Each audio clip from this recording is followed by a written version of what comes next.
আপুনিও কৰি আছে নেকি এই ভুলবোৰ? যদি অজানিতে এই ভুলবোৰ কৰি আছে, তেন্তে আজিয়েই শুধৰাই লওক। ঘৰৰ মন্দিৰত এই 10টা ভুল কেতিয়াও নকৰিব। ই বৰ অশুভ। ঘৰত অশুভ শক্তিয়ে ক্ৰিয়া কৰিব পাৰে। সঠিক নিয়ম বা বিধি অজ্ঞতাৰ কাৰণে আমি মন্দিৰত কিছুমান ভুল কৰোঁ, যিবোৰ ঘৰখনৰ বাবে অশুভ।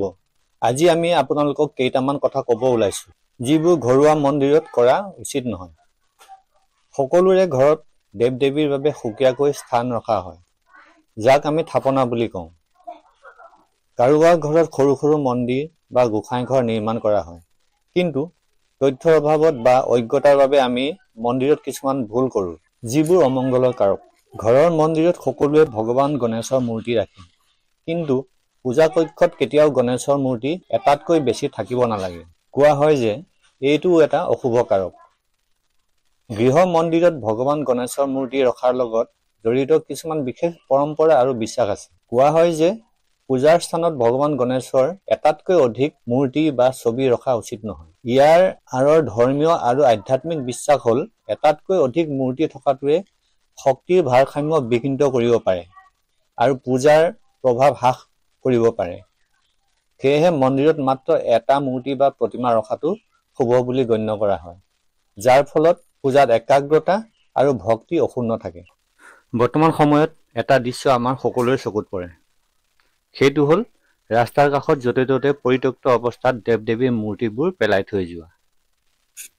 এনে কৰিলে পৰিৱেশ প্ৰদূষণটো হয়েই, লগতে সেই দেৱ-দেৱীক যি উদ্দেশ্য কৰি পূজন কৰা হৈছিল, সেই উদ্দেশ্য কেতিয়াও সাফল নহয়। যদি কেতিয়াবা ঘৰৰ পৰা কোনো পুৰণি দেৱ-দেৱীৰ মূৰ্তি সলনি কৰিব লাগে বা ঘৰৰ পৰা বাহিৰ কৰিবলগীয়া হয়, তেন্তে তাক কোনো নদী বা কোনো পবিত্ৰ স্থানত শ্ৰদ্ধাৰে বিসৰ্জন দিব লাগে।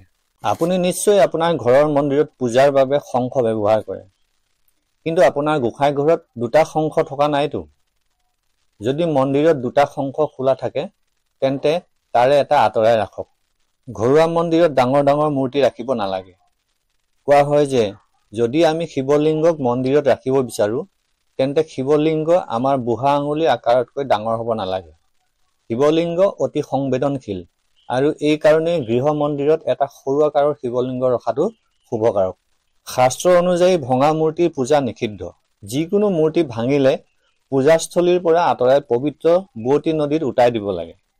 ভঙা মূৰ্তিৰ পূজা অশুভ বুলি গণ্য কৰা হয়। পূজা কৰোঁতে এই কথাটো মনত ৰাখিব লাগে যে পূজাৰ মাজত বন্তি নুমাই যাব নালাগে। এনেহ'লে পূজাৰ সম্পূৰ্ণ ফল পোৱা নাযায়। ঘৰত মন্দিৰ থকা ঠাইলৈ চামৰাৰ সামগ্ৰী যেনে জোতা আৰু চেণ্ডেল লৈ যোৱা উচিত নহয়। কেতিয়াবা আমাৰ পিতৃ-মাতৃ বা পূৰ্বপুৰুষসকলক ভক্তি আৰু শ্ৰদ্ধা জনাই ভগৱানৰ লগতে একেখন আসনতে ৰাখিবলৈ মন যায়, কিন্তু এনে কৰাটো উচিত নহয়। মৃত আৰু পূৰ্বপুৰুষৰ ছবিও মন্দিৰত ৰাখিব নালাগে। দক্ষিণ দিশটোৱেই হৈছে পূৰ্বপুৰুষৰ ছবি ৰখাৰ বাবে উপযুক্ত অঞ্চল বুলি ধৰা হয়। ঘৰৰ দক্ষিণমুখী বেৰত মৃতকৰ ছবি ৰাখিব পাৰি, কিন্তু মন্দিৰত ৰাখিব নালাগে। পূজা মন্দিৰত কেতিয়াও মালা, ফুল, পাত আদি দেৱতাক নোধোৱাকৈ নিবেদন নকৰিব। এইবোৰ পূজাৰ আগত এবাৰ বিশুদ্ধ পানীৰে ধুব লাগে। ঘৰত পূজাস্থলীৰ ওপৰত কোনো আৱৰ্জনা বা গধুৰ বস্তু নাৰাখিব। ঈশ্বৰৰ মন্দিৰ ওপৰৰ পৰা খালী হ'ব লাগে। লগতে মন্দিৰৰ ওপৰত গম্বুজ থাকিব লাগে। পূজাৰ সময়ত ভঙা দীপ কেতিয়াও জ্বলাব নালাগে। খণ্ডিত সামগ্ৰিক ধৰ্মীয় অনুষ্ঠানত শুভ বুলি গণ্য কৰা নহয়। ঘিউৰ চাকিৰ বাবে বগা কপাহৰ খলিতা ব্যৱহাৰ কৰিব লাগে। আনহাতে তেলৰ চাকিৰ বাবে ৰঙা সূতাৰ খলিতা উত্তম বুলি কোৱা হয়। ভিডিঅ'টো শেষলৈকে চোৱাৰ বাবে বহুত ধন্যবাদ। পাৰিলে চেনেলটো ছাবস্ক্ৰাইব কৰি থ'ব। জয় শ্ৰীকৃষ্ণ।